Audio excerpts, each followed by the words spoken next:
ይህ ድምፅ የኢያሱ ሻንቅሎ የወላይታው ተወላጅ ከወላይታው ማህበረሰብ የፈለቀ ኢትዮጵያዊ ነው።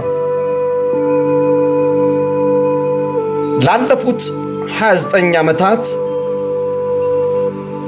በኢትዮጵያ ምድር በላቡና በጥረቱ ባለሀብት የነበረ ከ23 ሚሊዮን ሀብት በላይ በእሳት ወድሞበት በባቱ ዙባይ ላይ በፍትህና በፍርድ እጦት የሚንከራተት ኢትዮጵያዊ ነው።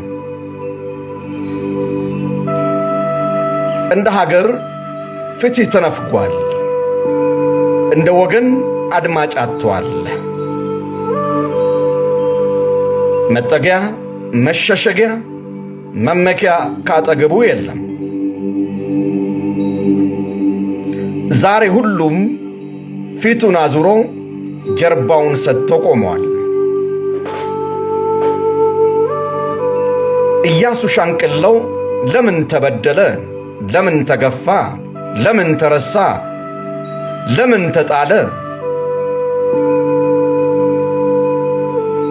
ኢያሱ ሻንቅሎ ሀብት በነበረው ወቅት በአካል አላውቅም።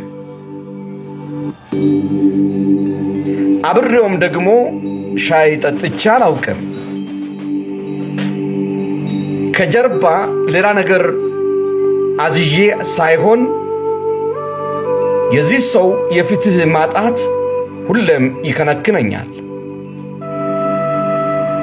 በዩጋንዳ ምድር ቤተሰቦቹን ይዘው ያለመጠለያ ይንከራተታል። ለ8 ዓመታት በኢትዮጵያ በነበረበት ወቅት በአዲስ አበባ ጎዳና፣ በአዋሳ ምድር በጎዳና ላይ ተኝቷል። የፍርድና የፍትህ አካላትን ተማጽኗል። ሰብአዊ መብት ተቋማት፣ የሀገሪቱ ጠቅላይ ሚኒስትር፣ የክልል ፍርድ ቤቶች፣ ፖሊሶችን፣ ዳኞችን፣ ጠበቆችን፣ ጋዜጠኞችን፣ የሃይማኖት መሪዎችን፣ ነቢያትን ጭምር አነጋግሯል። ሁሉም ግን ጀርባውን አዙሮ ቆመ። ፍርድና ፍትህ ረግጦ ቆመ። ዛሬም የዚህ ሰው እንባ ይፈሳል።